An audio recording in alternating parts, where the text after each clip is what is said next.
Oi gente, eu sou o João Vitor, esse é o Cobra Letrado e no vídeo de hoje eu vou falar das minhas 8 leituras do mês de maio. Bom, maio foi um mês maravilhoso porque foi o mês dos nacionais aqui no canal e para muitos outros criadores de conteúdo literário também, porque para quem não sabe, né, dia 1º de maio é o dia da literatura brasileira e por conta disso muita gente faz vários projetos aí durante o mês de maio, né, para incentivar, para divulgar a nossa literatura nacional. E é obviamente que o Cobra Letrada, né, como embaixador oficial da literatura nacional no Brasil e no mundo, por aqui a gente também faz o projeto do Lendo Nacionais, que basicamente é eu ler apenas livros nacionais durante todo o mês de maio e trazer conteúdos pra cá, né, sobre esses livros. Eu confesso até que eu queria ter trazido mais conteúdos do que eu trouxe de fato, que eu tinha várias ideias planejadas, mas esse mês de maio foi bem turbulento, assim, bem turbulento. Teve até uma semana específica que eu não consegui postar 2 vídeos no canal, me desculpo por isso, mas consegui ler muita coisa boa, tipo, muita coisa boa mesmo.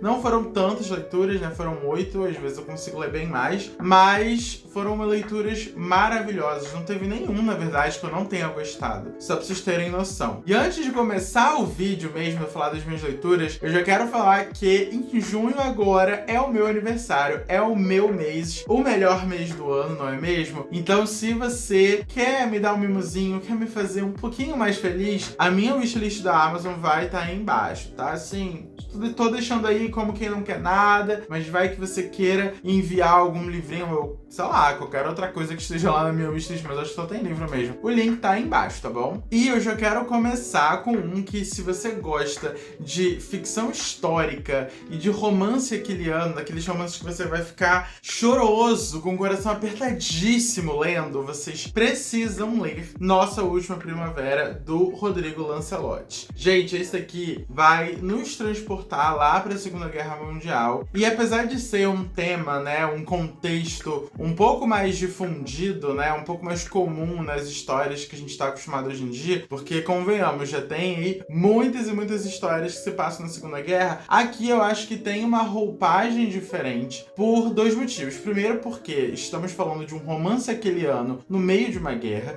e segundo, que a gente vai conhecer, eu pelo menos conhecia muito pouco, da realidade dos soldados brasileiros que foram combater nos campos de guerra, né? Eu fiquei muito surpreso positivamente com esse lado da história que eu conhecia muito pouco. Mas do que se trata exatamente? Aqui a gente vai acompanhar o Alfredo. Ele é um jovem super certinho, assim, aquele garoto orgulho da família, que é super religioso, inclusive, bem recatado e tal, quer estudar, quer se formar, quer frequentar a igreja, se casar certinho com uma menina boa, recatada e do lar, pra sempre trazer orgulho pra família. E esses planos mudam completamente quando ele é recrutado pra, né, combater na guerra, e ele fica bem desnorteado, assim, porque isso de fato vai mudar completamente o curso da vida dele. E chegando lá, ele vai conhecer quem? O Ernesto,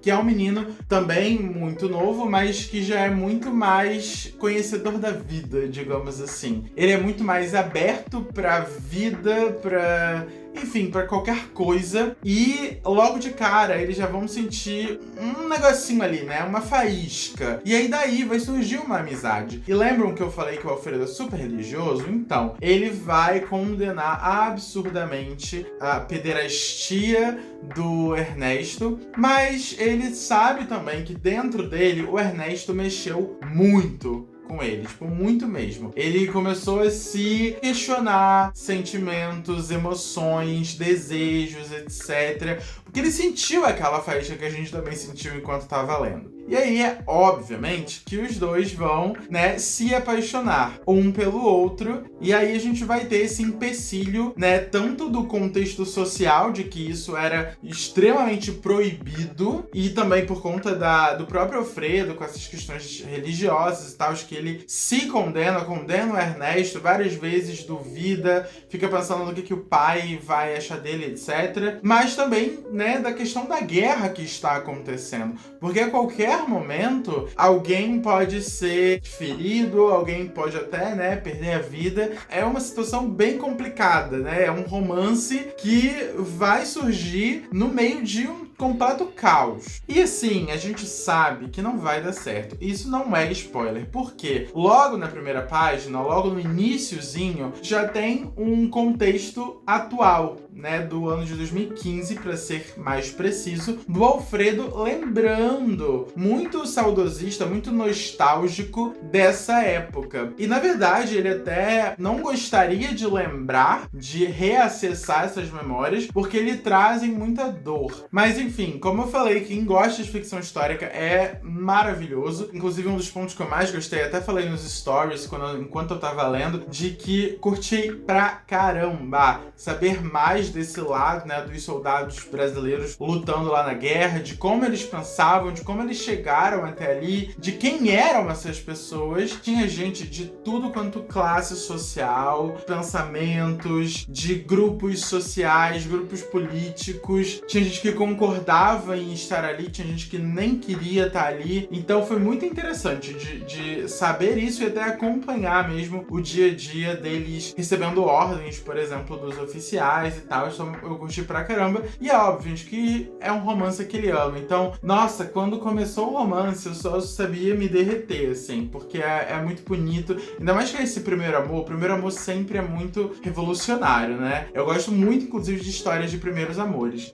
Então, tudo é sentido com muita intensidade. E eu adoro esse tipo de história. Então, se você gosta também, é um prato cheio. Então, fica aí minha recomendação e já começamos aí o vídeo de leituras do mês super bem. Depois eu li alguns livros pro vlog aqui do canal de lendo só romances nacionais. Na verdade, não foi nem depois, eu li antes disso. Até fiquei chateado comigo mesmo que eu não consegui encaixar o Nossa Última Primavera naquele vídeo, porque super encaixaria. Mas enfim, vou até tentar não me alongar tanto aqui para falar desses próximos livros, porque já tem um vídeo específico em que eu falo horrores de cada um deles. Mas eu li O Beijo da Neve, da Babi Sete. Isso aqui é um romance hétero, que vai ter muitos elementos do mundinho da patinação, da própria neve, né, desse clima friozinho. É um romance bem legal, assim, bem interessante, mas eu não achei nada uau, assim, não mudou a minha vida. Tem muita cena hot e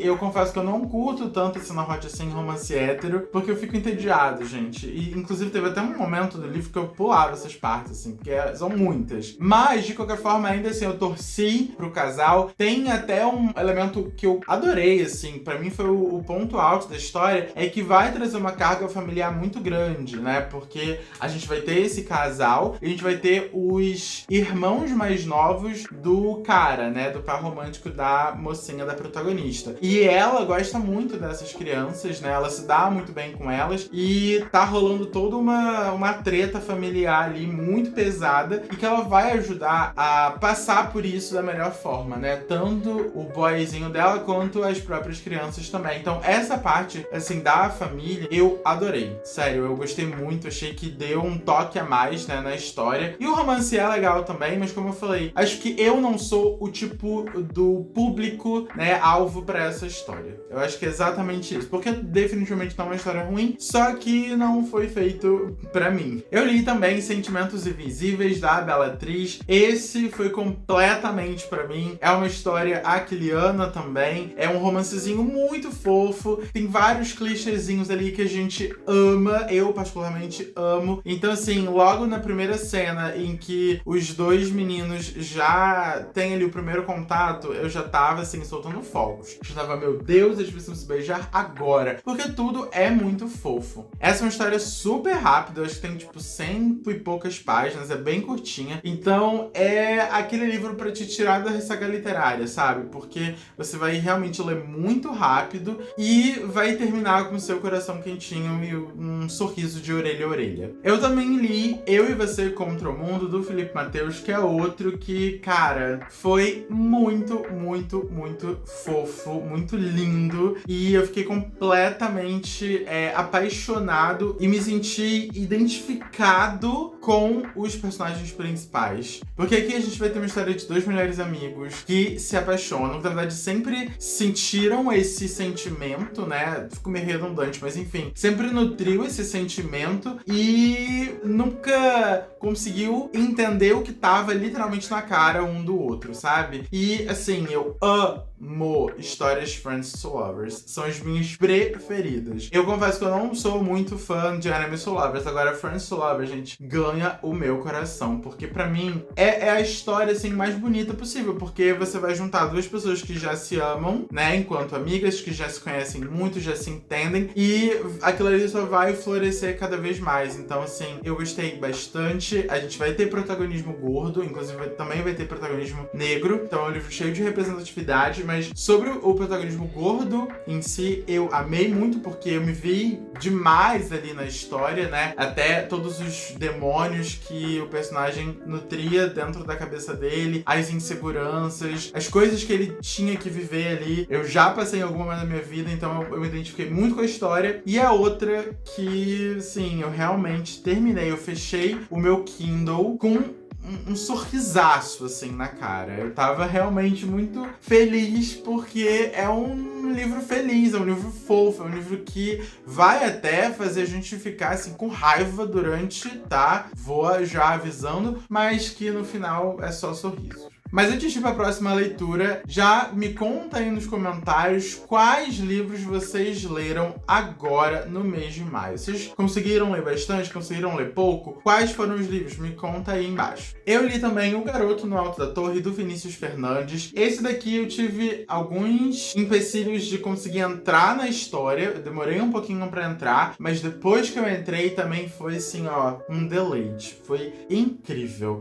Inclusive, quanto mais eu lia, mais eu entrava de fato na história, mergulhava nesse contexto de Petrópolis dos anos 50. O romance também me fez ficar muito boiolinha por eles, porque é outro romance proibido numa época em que era extremamente proibido, né? Que era extremamente difícil nutrir um romance como esse, né? Imagina, anos 50 e ainda mais com várias outras problemáticas sociais aí, de rico, pobre, de inimigos de família, é como se fosse um Romeu e Julieta aqui. E o final, gente do céu. Sério, eu acho que ninguém tá preparado pra esse final. Tudo bem, acho que algumas pessoas podem até se ligar antes que acabe, mas ainda assim, eu não me liguei. E eu fiquei em choque, eu fiquei assim, com a minha cara lá no chão, porque não acreditei. Mas eu tô falando tudo isso de forma maravilhosa, porque pra mim o final, ele só é a cereja do bolo pra esse livro. Então também é outro que vale demais, demais, demais a pena. E ainda naquele vídeo eu li também Maldito Dia dos Namorados, da Thaís Bergman. E esse, na verdade, eu ouvi o audiobook, né? Eu não li. E é uma história também que, assim, eu não amei, mas também que não odiei. Uma história bem divertida, bem engraçada, na verdade. Vários momentos eu me peguei rindo horrores, assim, na academia, lavando louça, etc. Eu adoro essas sensações, assim, de estar ouvindo audiobook e estar tão imerso na história que eu esqueço o lugar onde eu tô, ou rio, ou fico triste, etc, etc. Tive alguns probleminhas ali com a protagonista, porque ela é um pouco chatinha, mas ainda assim é muito leve, muito rápido. Acho que a narração também é muito atrativa, né? É muito fluida, assim, eu adorei a narração, adorei a narradora. Então, assim, eu super recomendo se vocês querem uma coisa mais rápida de ser lida, né? De ser ouvida e tal, pra passar um tempo. E por fim, eu li duas HQs. A primeira foi The Flower Pot, da Amanda Freitas, e também é outra história muito fofinha. Inclusive, eu estou vendo aqui que todos os livros que eu li em maio foram romances. Eu só li histórias de romance, histórias de amor. Meu Deus do céu. Mas enfim, aqui a gente vai ter um protagonista que ele trabalha num restaurante e ele é completamente apaixonado. Ele tem um crush muito grande pelo menino que trabalha na floricultura do lado. Inclusive, o nosso protagonista, ele é muito amigo da avó desse crush dele, porque é ela que é a dona da floricultura. E aí, esse menino, né, o neto dela, vai passar um tempo ali na cidadezinha deles, e aí desperta completa exatamente o interesse do protagonista, mas ele nunca sabe como chegar lá. Até que um dia ele vai lá na floricultura, eles começam a conversar, eles finalmente sabem o nome um do outro e a gente vai acompanhar aí o processo deles se conhecerem, deles realmente saírem, deles se apaixonarem, porque obviamente, acabei de falar, é um romance e muito fofo. E tem toda uma áurea aqui de cidadezinha italiana, tá? E isso, pra mim, foi a cereja do bolo. Sério, eu gostei muito. Eu adoro esse climazinho de cidadezinha italiana, beira-mar e tal. Então, desde o início até a última página foi uma leitura muito fofa, muito confortável, assim, sabe? Inclusive, ela até aborda alguns temas que eu não tava nem esperando, algumas coisas mais delicadas, assim, com relação à família, a traumas, digamos assim, e tal. Eu já não tava esperando isso, eu achei que era só fofura. Então, mais um ponto positivo e eu acabei, assim, adorando. E por último, temos aqui, provavelmente, o melhor livro que eu li esse mês. Estou falando de A Princesa e o Queijo Quente, da Déia Muniz. Gente, eu fui completamente sem expectativa, porque eu não sabia, assim, a sinopse e tal.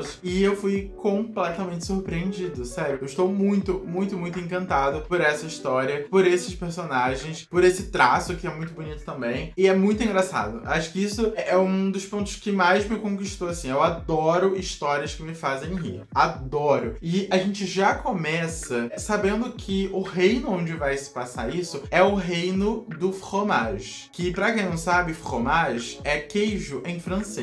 E aí, todo mundo, todos os personagens da história vai ter nomes de queijos, de tipos de queijo. Então vai ter o Senhor Camembert, que é o protagonista, vai ter a Princesa Brie, né, de queijo Brie, vai ter, enfim, outros tipos de queijo sendo sobrenomes, né, dos personagens. Eu achei isso sensacional. E aí tem umas cenas muito engraçadas, assim, duplo sentido, né, com o nome das pessoas, né, e é muito engraçado, é muito divertido. Mas do que se trata, né, que a gente vai acompanhar a nossa protagonista, que é a Cam. Na verdade, ela é a Lady Camembert, só que ela vai ser conhecida como Cam, ou Cam, enfim. Daí o que acontece? O pai dela já tá mais pra lá do que pra cá. Ele sabe que em algum momento ele vai, né, falecer, e ela que vai ter que herdar toda o reino, a herança e etc. Só que, como ela é mulher, ela só vai conseguir continuar aí o legado dela se ela se casar com um homem. E ela fala, eu não vou me casar com homem nenhum. E o que é mais legal é que o rei, né, ele super aceita e ele encoraja, inclusive ele que dá a ideia. Tudo bem, minha filha, eu sei que você não quer, né, que você não gosta de homens e eu não vou te forçar a fazer isso. Mas e se você fingir que é um filho meu, um filho homem meu, que aí eu te mando pra capital do reino, né, que é pra longe de onde a gente tá vivendo,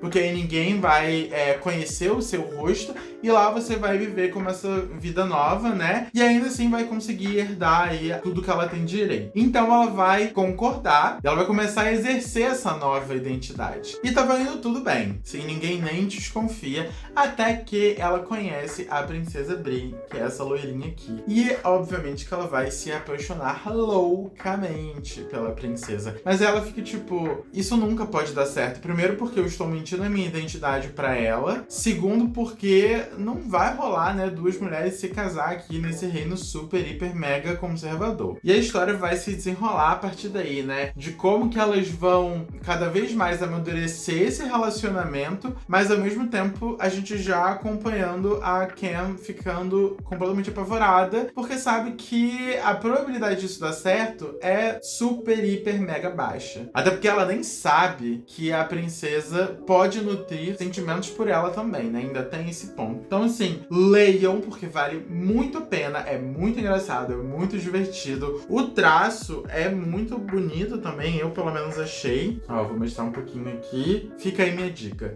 5 estrelas, favoritadíssimo, favoritadíssimo. E bom, gente, esse foi o vídeo de hoje, espero que vocês tenham gostado. Antes de terminar o vídeo, eu deixo aqui os meus muitíssimos obrigados aos apoiadores do canal, que sempre me apoiam, sempre estão ali no grupo, lendo lendo comigo, né, conversando uns com os outros. Nesse mês de junho a gente vai estar lendo A Canção dos Ossos, o novo lançamento da Gil Domingues. Então se você tem interesse aí nesse romance com fantasia, vem ler com a gente. O link para participar, tornar-se membro e participar do Clube das Cobrinhas tá aí embaixo. Se você chegou até aqui e ainda não curtiu e nem se inscreveu no canal, por favor, faça isso e até o próximo vídeo. Tchau!